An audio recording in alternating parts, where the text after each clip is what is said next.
Ladies and gentlemen, welcome to the Sly Fox Sports podcast, and this is your Premier League review of the Sunday and Monday fixture. Yeah, we're gonna Matchday 11. My co-host Aaron Nix, as usual, or this way, whichever. How you doing, sir? Yeah, not bad. Probably should get my mic near me. There we go. There it is. Somewhat professional in some way. Yeah, professional. Even though this thing keeps fucking falling out. Hopefully my audio quality is slightly there. There we go. As you can tell, we run an incredibly professional ship here. Absolutely. We do. All right, folks. So let's do Premier League. Sunday's fixtures, they were okay. Won't take long. Let's go down the list. Crystal Palace 5-1 over West Brom. Palace showed up last night. They did. Yeah, they needed to as well. This is a game you can't afford to lose. You can't be losing to West Brom. You just can't. I don't care how good or how bad, how good or how bad the form is. You're playing West Brom. You got to beat them. And Palace came really good as well. This was one of their best performances of the season. Along with that walloping of leads, they are capable, if they can click, of going off and scoring goals. That's what happened here. Benteke getting a brace. Zaha was here, there, and everywhere. Probably the man in the match. But I'm going to pump my brakes a little bit. Everyone's getting all excited. Oh, my God, did you see Zaha? I was like, yeah, but it was against West Brom. Yeah.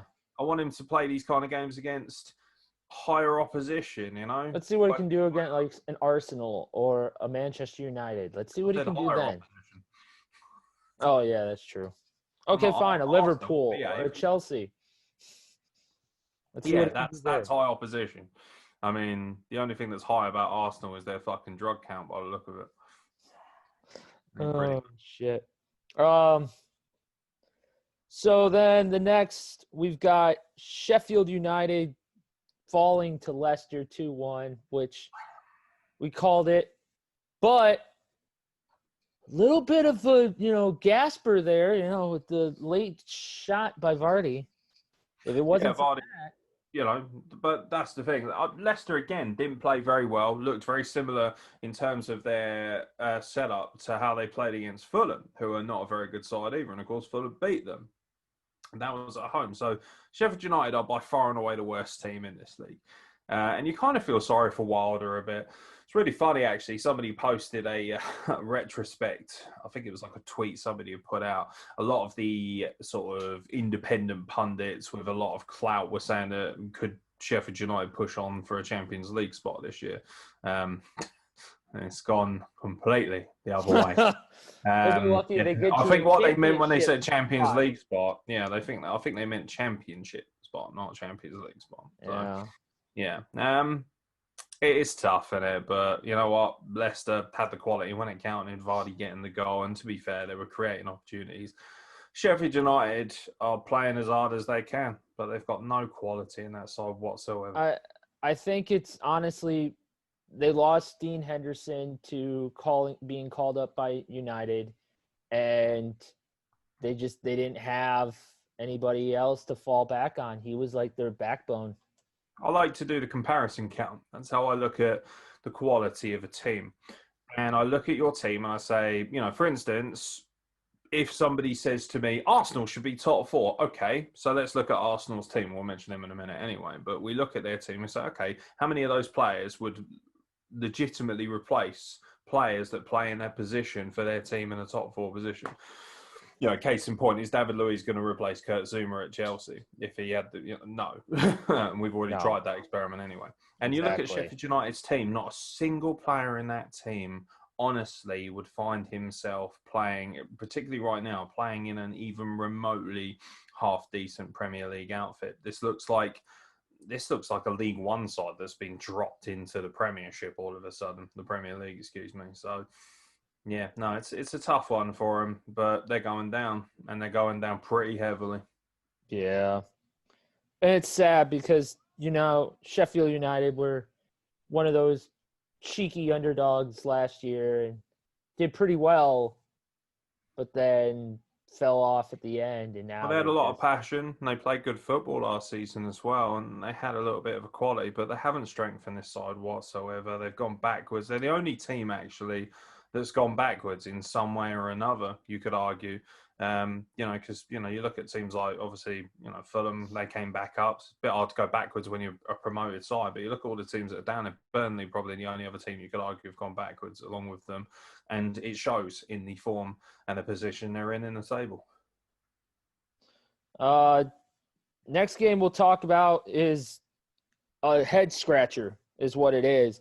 Tottenham 2-0 over Arsenal. Arsenal had the possession, they had the shots, but I got to school you, mate. I keep telling you, stop looking at those fucking stats. This ain't the NFL. Those numbers fucking lie like crazy. For instance, Bayern Munich could be playing God himself. They will have the majority of the possession because they're Bayern Munich. That's how they play football. Liverpool will have go back and look at every single one of Liverpool's games that they've struggled in or lost. And I guarantee you they would have had the lion's share of the possession. Possession doesn't mean jack shit. And these opportunities that you keep bringing up, shots on target, shots on goal, they don't mean jack shit. If you watch this game, Tottenham were by far the better team. They had they played better football, and they should be. They're a much better footballing side. They were clinical, they were dangerous, and they played counter-attack. And also Arsenal aren't a possession football team anymore. Not like they used to be. They're more of a counter-attacking football side. And Tottenham played them at their own game and beat them at it comfortably. Arsenal had plenty of opportunities, none of which were remotely threatening. Goalkeeper barely had anything to do the entire game. A lot of their opportunities were headers over the bar, weak opportunities. They had nothing. They were toothless. Arsenal played, they had a lot of spirit. They had no quality, particularly up front. And after a while, people are going to start saying, hang about Aubameyang. We gave you your contract. You played really well last season, to be fair. You're supposed to be one of the more elite strikers in this league. You're not scoring goals. Who else is going to score goals? There's nowhere. You're looking at this team. Do you know what? They should be playing a lot of the players that are playing in Europa League and the League Cup, because those lads seem to really love playing. They seem to gel quite well as well. I watched them play Rapid Vienna, and they play some beautiful football. And not only that, they were ruthless. They should have won that game about 21-1. It was ridiculous. And, of course, Arteta as well. The only thing that I'm really scratching my head about now is how nobody seems to give Arteta too much grief. Maybe that's because Emery had a bit of a bad time at the back end, and obviously Arteta winning the FA Cup last season would have certainly eased the pressure. Silverware always helps, regardless of where you finish. You can ask Wigan that, ease the relegation blow by winning the FA Cup. But ultimately, this is a bad football team with bad defenders and very average midfield. They're Partey. He came into the side, got injured. Don't know how long he's out for. That's a shame. He's one of their few shining lights. I'm getting a bit bored of it now. Every time I switch on Arsenal, I expect them to lose. I think this is their 6th defeat already this season. They're what, 15th, 16th? Okay, it's still reasonably early doors, but people are saying, oh, it's only December. That's, what? I think you're I'd say about 30% of the way through the season, give or take. Normally Boxing Day, that's normally the halfway point, right? Or no, the January transfer window is normally halfway. Yeah, it's about that. I mean, they're about 25 to 30% into this season. Yeah. Already. By this point, you should have an idea of what you're doing, even if you're not necessarily in a position. For instance, Manchester City, who leaped right up the table again. They're going to be there or thereabouts. They're going to be pushing for something. Arsenal right now don't look like they have enough quality to be in the top half of the table. No. But nobody wants to say that because of the name, because of the glamour. If I'm Arsenal's board, I'm looking at Arteta and I'm saying, if we get to the end of the January transfer window, and you are still flapping around, you're out. It's as simple as that, because this is not, we're not talking about a team that is all of a sudden spiked into the top half or, doesn't really have a great deal of history as a high-quality team. Arsenal do. There is an expectancy at Arsenal to do well. Not necessarily to win trophies all the time. I don't think Arsenal should be considered league contenders anymore, but it should be at least top 6, top 7. At least they should be a minimum pushing for a Europa League spot, at minimum, especially with this side. They have got players that are Europa League minimum quality players. A lot of people would argue Aubameyang could play top 4. But again, I'm looking at this Arsenal team, right? Look at the top teams in this league. Liverpool, Manchester City, Tottenham, Chelsea. Even Man United, to a certain extent, whether you like it or not, they're hovering around that region.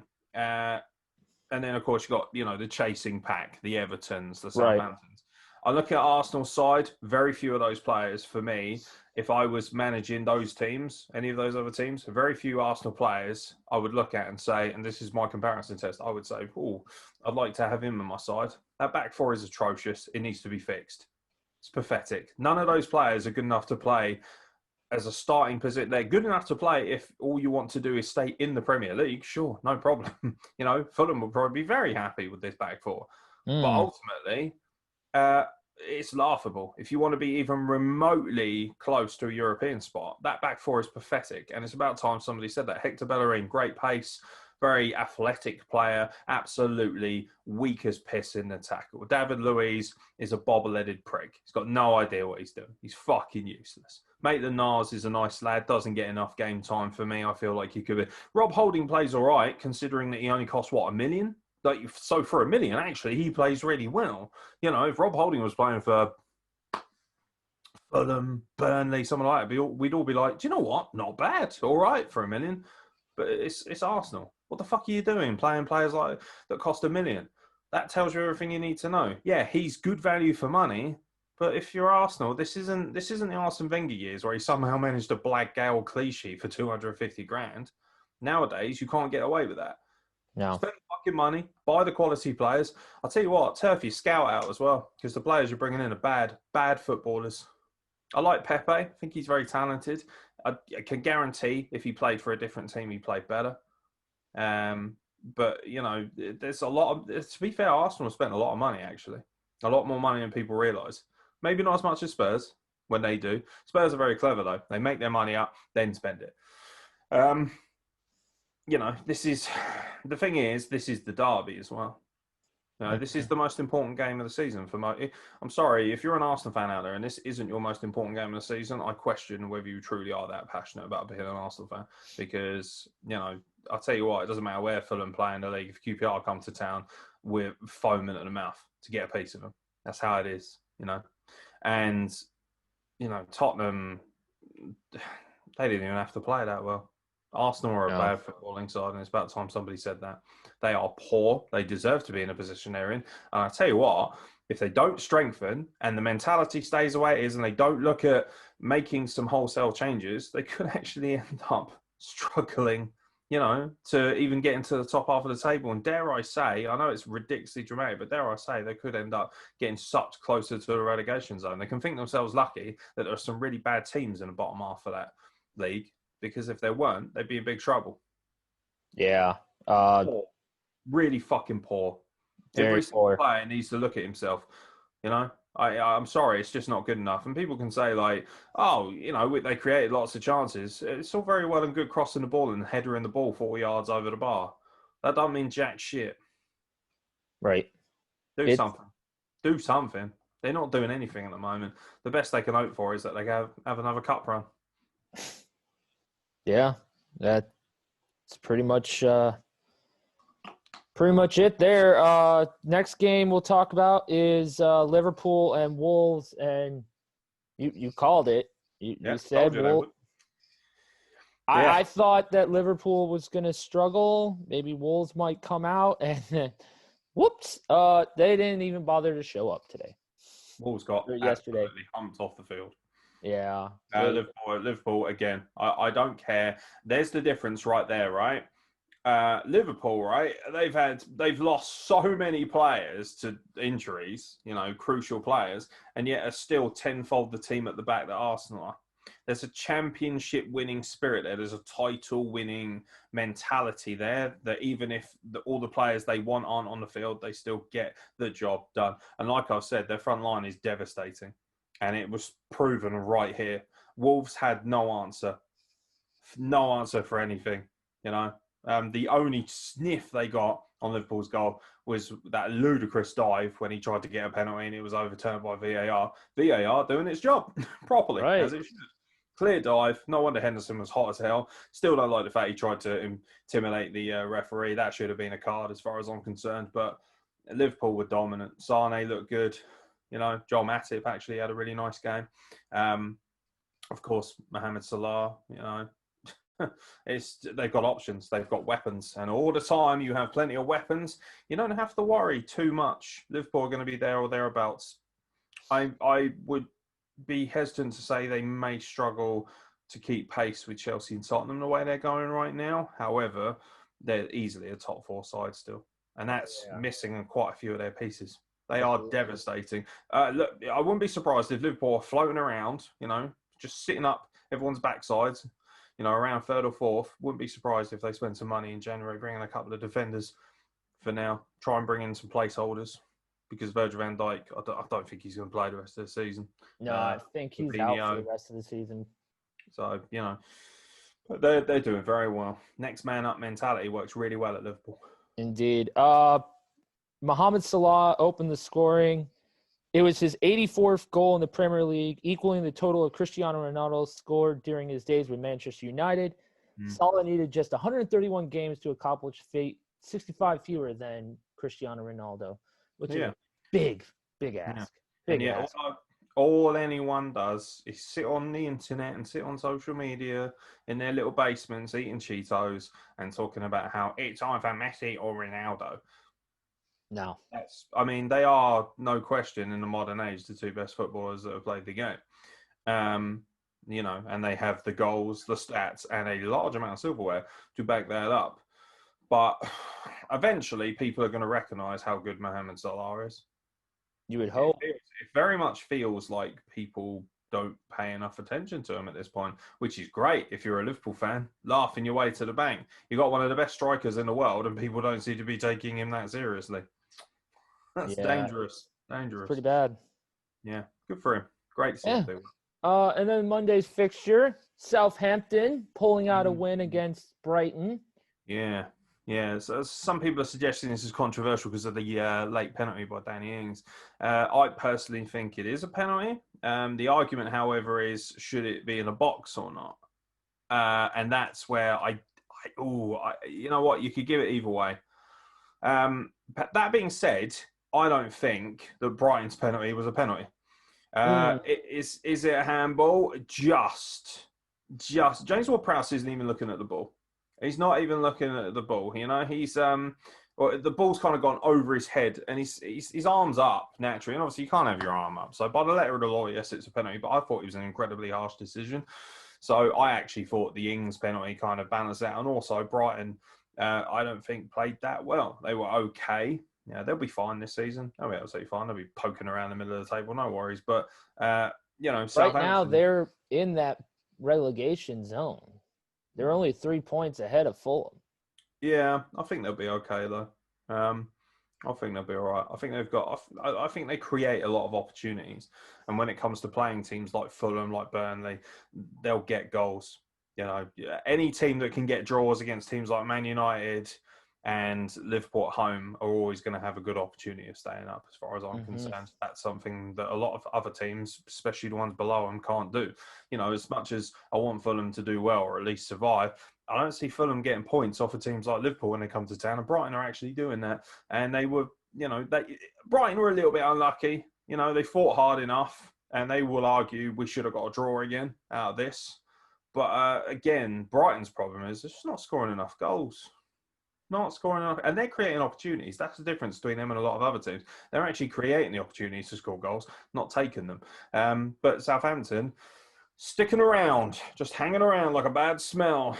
Yeah, nice to see Southampton do well, actually. You know, and right now they are in fifth, so they are in a Europa League spot. They are, yeah. I mean, I'm not going to put too much stock in the top half of the table unless you're one or two right now, just Right. because the point differential is so fucking crazy that you could go from like fifth to 10th like that. Yeah. So, Southampton, their season and how well they do. Now, I said at the beginning of the season, I fancied them to get in Europa League. I stand by that. However, a lot of that will come down to how good are the results at home against the bigger teams. If they can nick a point off of Chelsea, if they can hold Liverpool down a little bit more, games like that, if they can do that, no problem, they should be in the Europa League. So, but there are other clubs that want those spots, and they're fighting hard for them. So, Yeah, it's going to be interesting. All right. That was the fixtures for Sunday and Monday. If you enjoyed that, please leave a like, subscribe to the channel. Tell us what you think. Do you agree? Do you disagree? All that. Mr. Nix, thank you very much. We shall see you in a little bit. Later, guys.